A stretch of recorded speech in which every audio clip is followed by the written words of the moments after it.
y lo que ha generado es que haya una gran dificultad a la hora de evaluar el éxito o el fracaso de estos mecanismos. Al ser mecanismos a los cuales se les asocian muchos objetivos o una pluralidad de ellos, después es muy complicado generar mecanismos para evaluar el grado de consecución del éxito de estos distintos objetivos.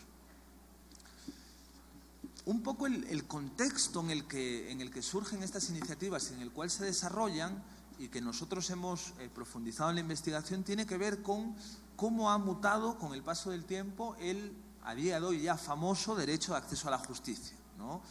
El acceso a la justicia, que si uno quiere buscar cuál sería su arraigo en el derecho internacional de los derechos humanos, se ha tratado de identificar en el artículo 8 y 25 de la Convención Interamericana de Derechos Humanos.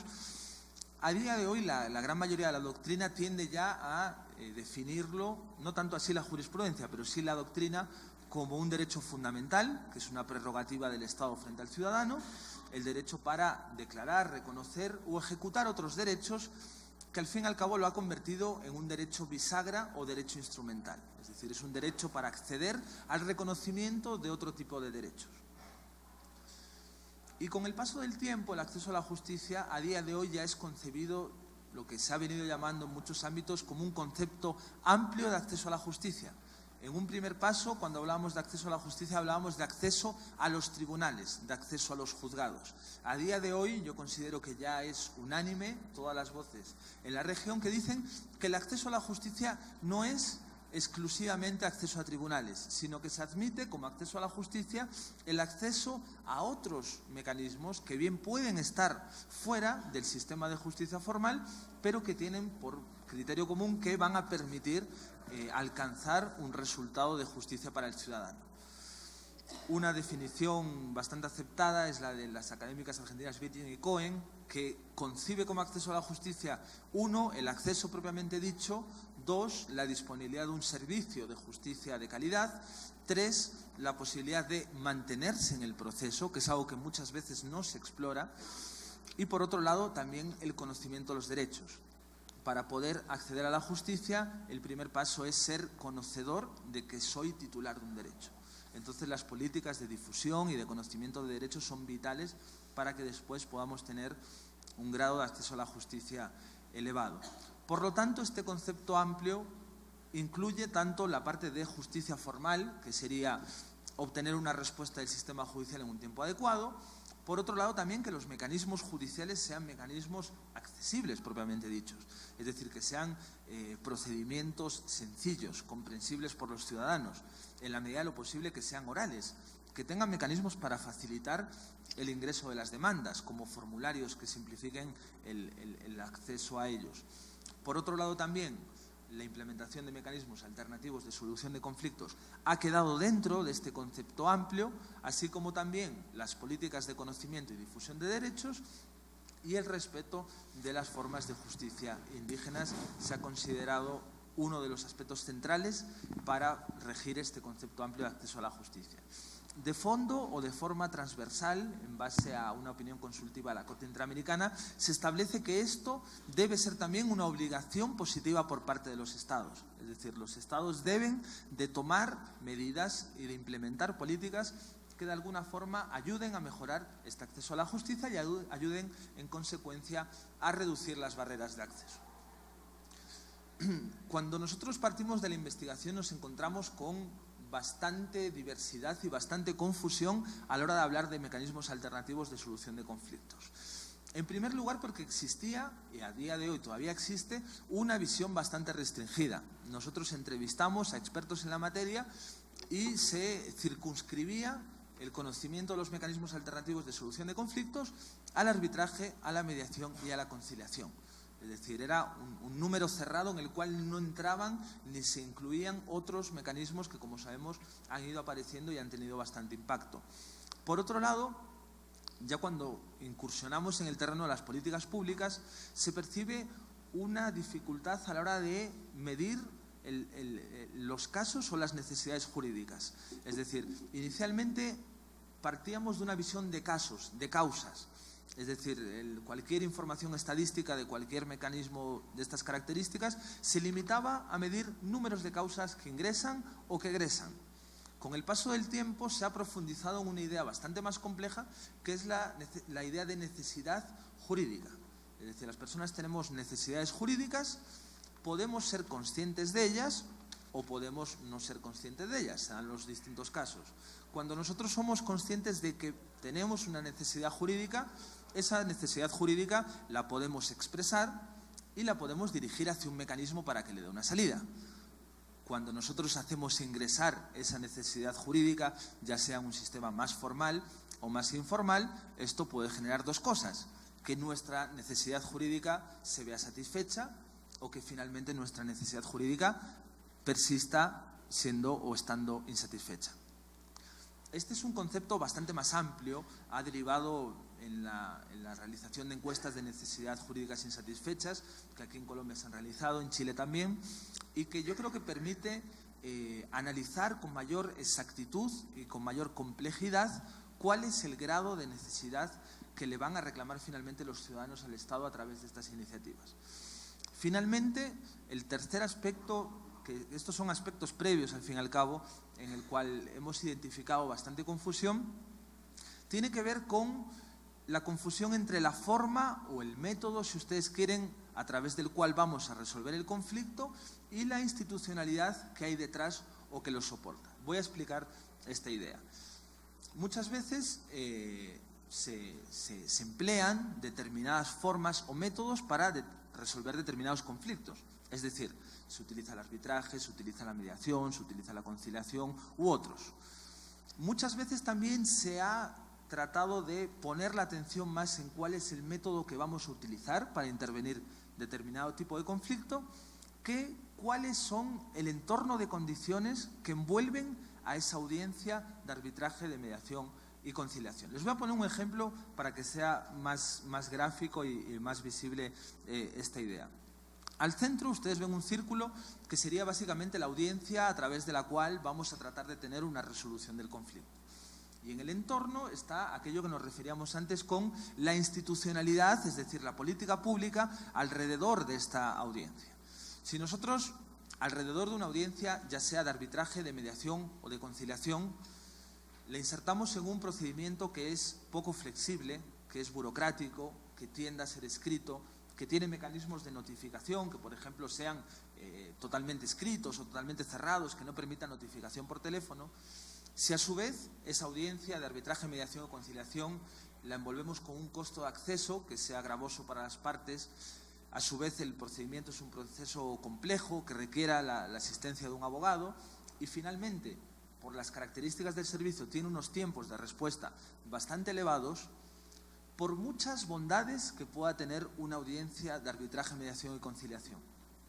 Si no se reúne de estos elementos fácticos que permitan tener una instancia accesible, pronta, oral, que sea fácilmente conocible por las personas, esta instancia finalmente no va a tener un grado de éxito elevado, sobre todo cuando esto lo analizamos desde la perspectiva de acceso a la justicia. Por lo tanto, esta de alguna forma ha sido la clave de nuestra investigación. Es decir, nosotros no nos hemos fijado tanto en lo que se da al interior de la audiencia, porque eso básicamente sería el terreno de un poco de los expertos reales en temas de mediación. Nosotros pertenecemos al campo de las políticas públicas, por lo tanto nos hemos fijado en el entorno de condiciones que envuelven a las audiencias. Es por ello que nosotros creamos este concepto de mecanismos alternativos al proceso judicial. Un poco la lógica de este concepto tiene que ver con el concepto en sí mismo de alternatividad. Para hacer este relevamiento de información no nos hemos centrado única y exclusivamente en que estos mecanismos pertenezcan fuera o estén fuera del sistema de justicia formal. Nosotros hemos tratado de identificar que tengan elementos comunes que lo diferencien de lo que se ha llamado el proceso judicial tradicional. ¿Y esto con qué objetivo? Con no penalizar a muchos estados o a muchos poderes judiciales que dentro del propio sistema de justicia, del sistema de justicia formal, han implementado mecanismos e instancias innovadoras. Existen procedimientos de justicia de pequeñas causas, procedimientos de justicia itinerante, procedimientos incluso relacionados con reconocimiento de justicia indígena a nivel constitucional, que de otra forma quedarían fuera. Por lo tanto, lo que hemos tratado de sondear aquí son experiencias que a la hora de resolver el conflicto se realice en base a criterios diferentes a lo que se han venido conociendo como los procesos judiciales tradicionales en la región. Bajo esta lógica, y saltándome bastantes aspectos porque si no nos vamos a comer el tiempo, hemos detectado 550 iniciativas en los 19 países de América Latina y el Caribe objeto de estudio, que tras un proceso de depuración y sistematización se han reducido en un total de 207. Las grandes tendencias que hemos encontrado, también sintetizando mucho para acortar el tiempo de la exposición, han sido, en primer lugar, un modelo predominante. Nosotros partíamos con una intuición, que era la intuición de que a día de hoy los estados en América Latina son estados que implementan y se hacen cargo de estas instancias. Es decir, había una lógica a asociar los mecanismos alternativos a aspectos puramente comunitarios, donde los estados no llegaban, los estados no eran fuertes, no financiaban recursos. Bueno, de alguna forma, esta investigación lo que nos ha dicho es que aquí hay un estado detrás de estos mecanismos, es decir, es una decisión en la cual el Estado toma las riendas y decide implementarlos. De hecho, el 65% pertenecen a instancias que son netamente financiadas por el propio Estado. Por otro lado, otro de los mitos, en este caso, que se desmontó, es por si son instancias autocompositivas o heterocompositivas, y el número de instancias autocompositivas es menor a lo que nosotros pensábamos, solamente el 37%. Por otro lado, existe un grado de integración con el Poder Judicial bastante elevado, un 69%. En el 50% de los casos, la persona que presta el servicio es una autoridad estatal. Cuando decimos autoridad estatal, básicamente nos referimos a un funcionario público. Y por otro lado, en el 80% de los casos son instancias voluntarias. ¿Cuáles han sido los modelos secundarios o modelos menor representados en la región?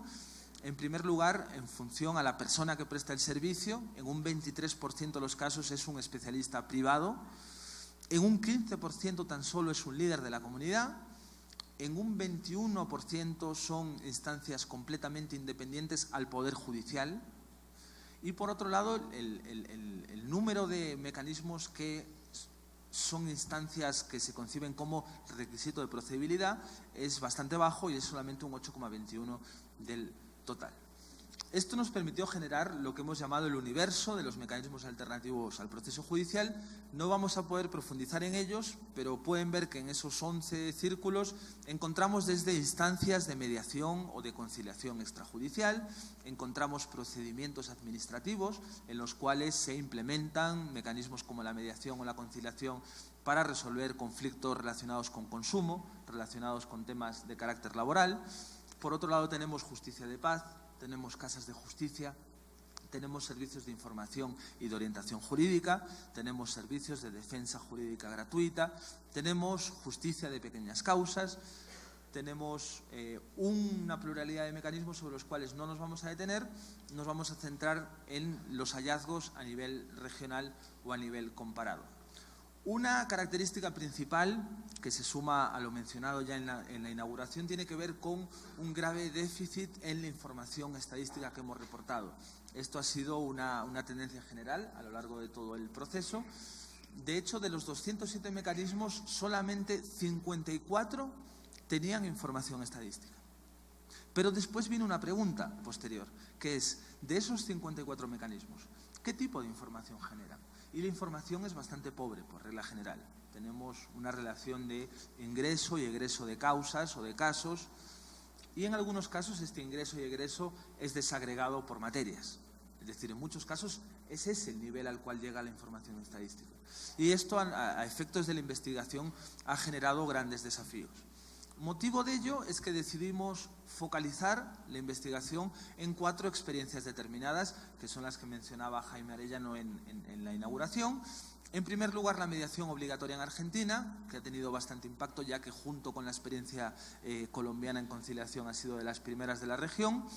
Por otro lado, los centros de mediación del Organismo Judicial de Guatemala, que nos permitía también ver la perspectiva de cómo funcionan estas instancias, pero no trabajando al alero del Poder Ejecutivo, sino por la parte del Poder Judicial, además con las características de un país con los niveles de criminalidad que tiene Guatemala en la actualidad.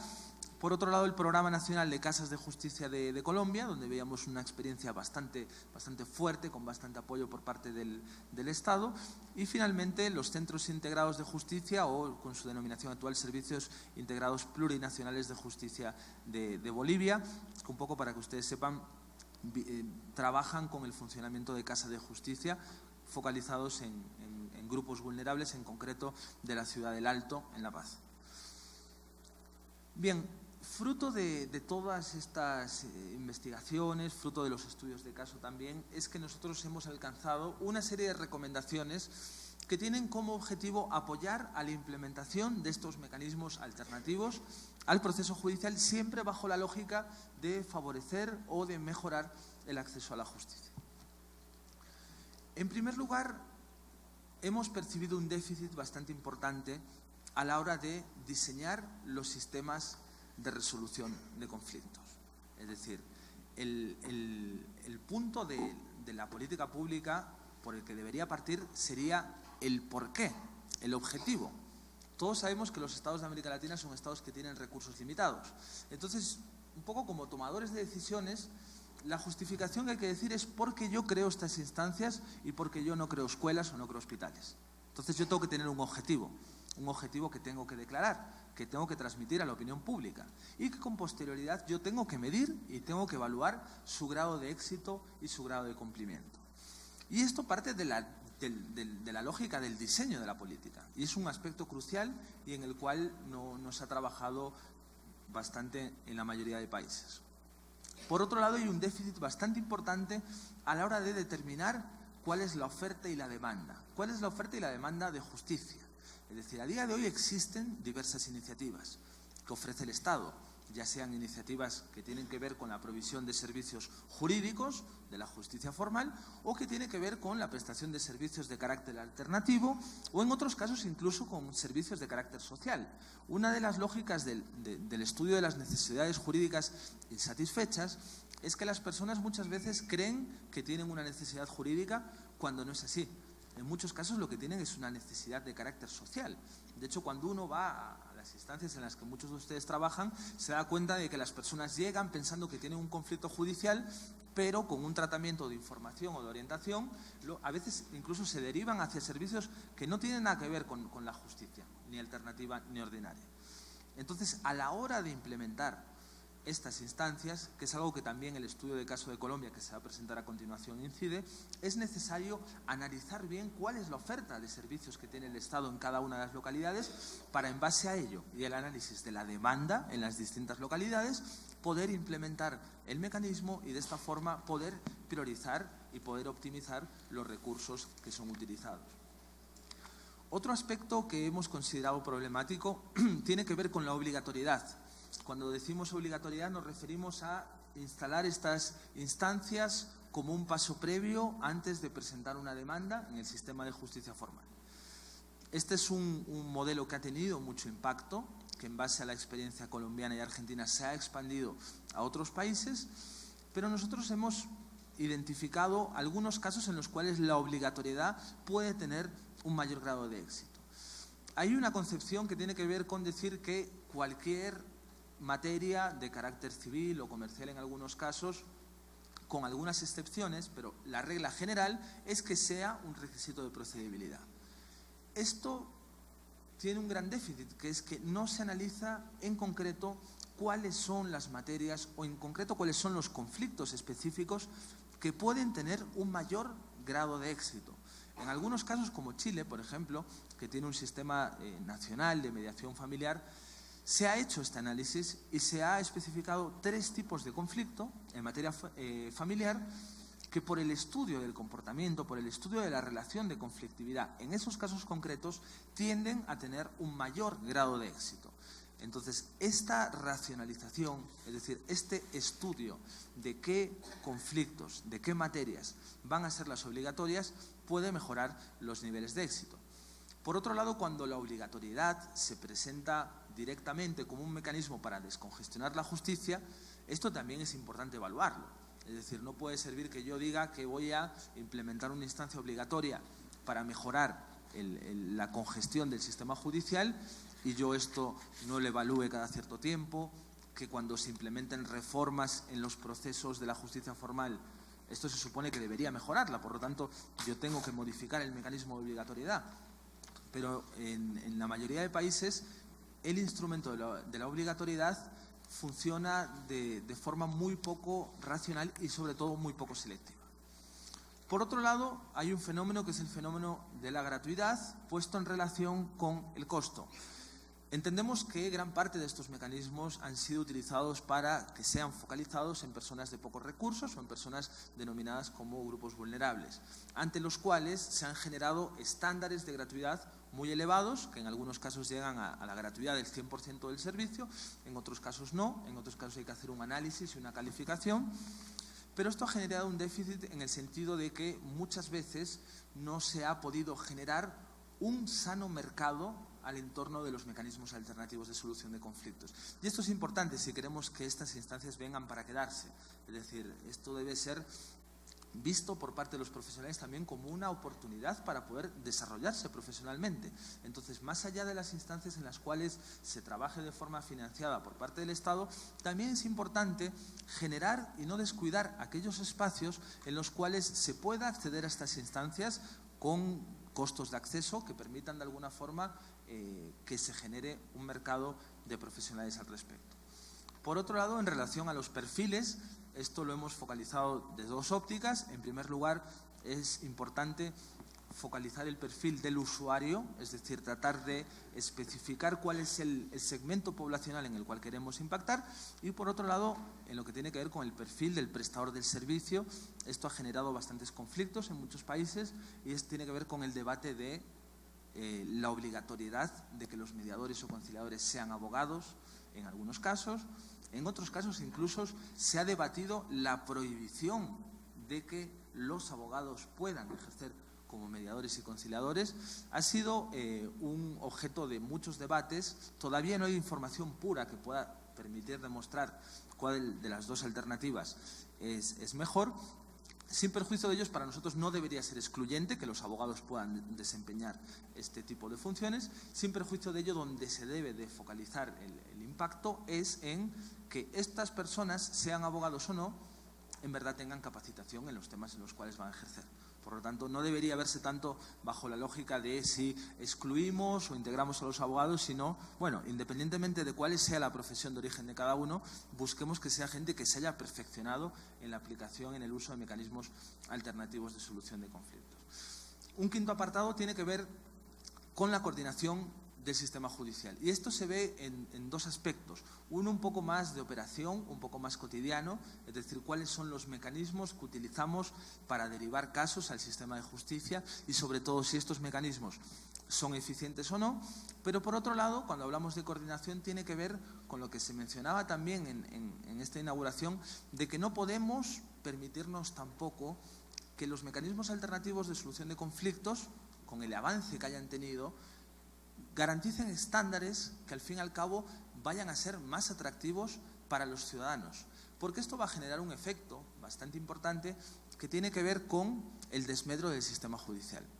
Un poco Mariana ha trabajado esta teoría y tiene que ver con que cuando uno quiere construir un sistema de intereses en el cual los particulares puedan gestionar su conflictividad, es necesario que este sistema de intereses pueda gravitar y pueda estar consolidado sobre un sistema de derechos, sobre un sistema en el cual exista la posibilidad de acceder a un sistema judicial de forma expedita, de forma confiable y de forma imparcial, ¿no? Entonces es importante que no haya un divorcio demasiado notorio entre la implementación de MASC y la implementación de reformas al interior del sistema de justicia. Otro punto especialmente crítico ha tenido que ver con la homologación de los acuerdos, y aquí nuevamente nos hemos encontrado dos tendencias claramente enfrentadas en la región. En primer lugar, existe una principal tendencia que tiene que ver con conceder a los acuerdos entre las partes el efecto de cosa juzgada.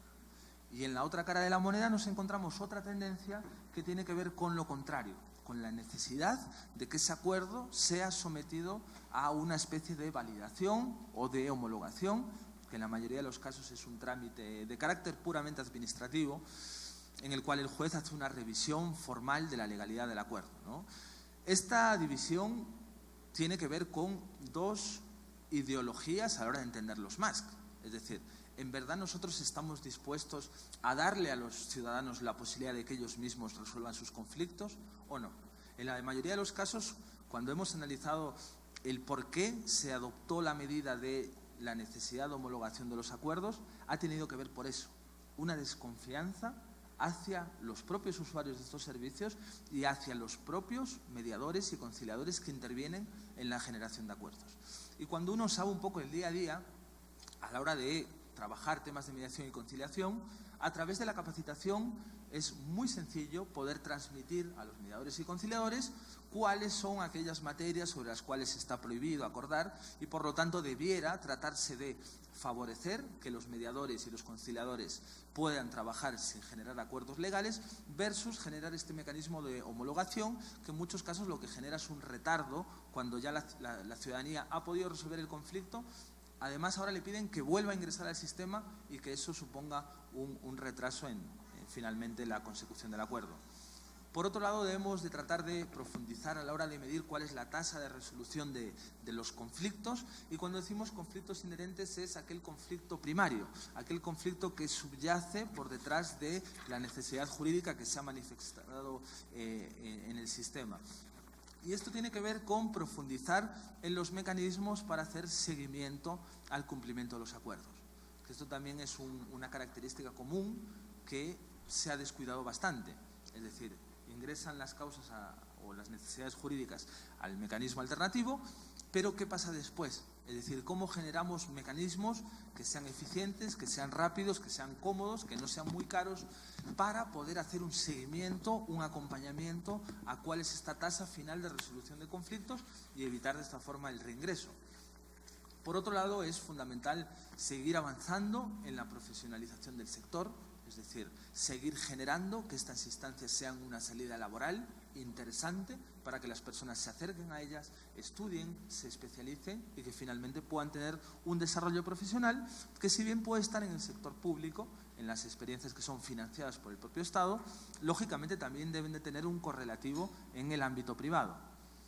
Y finalmente, un décimo aspecto tiene que ver con la necesidad de que exista un mayor desarrollo en el ámbito académico. A la hora de hacer una investigación de 3 años sobre esta materia, ha sido muy difícil para nosotros poder encontrar gran cantidad de artículos, de documentos, de investigaciones, en las cuales nos dediquemos a, 1, investigar, 2, profundizar en el desarrollo de estas disciplinas. Esta es una disciplina, como todas, que requiere de dedicación, requiere de trabajo, para que pueda mejorar y perfeccionar el servicio que finalmente se imparte. Si no tenemos universidades en las cuales exista una buena capacitación en estas materias, lógicamente tampoco vamos a tener unos buenos profesionales que el día de mañana puedan ofrecer estos servicios. Y esto genera finalmente que la calidad del servicio que se está prestando a la ciudadanía pueda ser mayor. Estas serían, de alguna forma, las 10 recomendaciones. Espero que alguna de ellas pueda ser recogida por nuestro moderador y nuestra expositora, y nada, les agradezco mucho la atención durante este tiempo. Muchas gracias. Muchas gracias, Marco. Una muy buena síntesis de un trabajo de muchos años que ha estado desarrollando justamente Marco como investigador principal de CEJA, y ustedes ven ahí una apretada síntesis de todos los descubrimientos que ha significado esta investigación, incluso de romper mitos o prejuicios con los que uno entra normalmente en este tipo de investigación. Quisiera darle la palabra a Mariana y probablemente vamos a tener que centrarnos en algunos temas porque no nos va a dar el tiempo para más. Podríamos estar toda la mañana o el resto de la mañana conversando de estos temas. Así que con libertad, pero yo creo que hay tres áreas o ítems que son importantes especialmente. Uno tiene que ver con el diseño de las políticas públicas, que era una de las primeras recomendaciones que tocaba Marco. Uno segundo que me anotaba yo tiene que ver con el tema de calidad, probablemente. Y uno tercero que podríamos conversar, pero ves si nos vamos a otros, el tema de la obligatoriedad y el tratamiento de la obligatoriedad. Y entre esos probablemente nos van a surgir temas que tienen que ver también con formación, con relación con el sistema judicial formal, etcétera. Si quieres abre fuego, te vas con un tema, vamos conversando y metemos a Marco de nuevo también en la conversación. Mariana. En lugar de W. Realmente es un privilegio y una gran responsabilidad el tener la dicha de poder analizar lo que CEJA hace. Como coordinadora y directora ejecutiva de la Red Internacional de Investigación en la Universidad de San Tomás, tengo el privilegio de poder trabajar no solo con Latinoamérica, sino con el mundo entero. Y no existe otra organización, muchas regiones que realmente necesitarían algo como CEJA, no tienen esto en esta materia. Es para Latinoamérica un lujo tener una institución como CEJA que tenga el calibre y la profundidad de investigación y análisis que es indispensable para el desarrollo latinoamericano. A veces es muy fácil, en inglés se dice take for granted, ¿no? Dar por descontado que es cuando se tiene algo. Y yo quisiera en primer lugar pues reconocer que para que Latinoamérica pueda seguir adelante es indispensable que exista una institución como CEJA donde se analice lo que se hace y se genere conocimiento, además de la capacitación que es indispensable, ¿no? Y son estas áreas fundamentales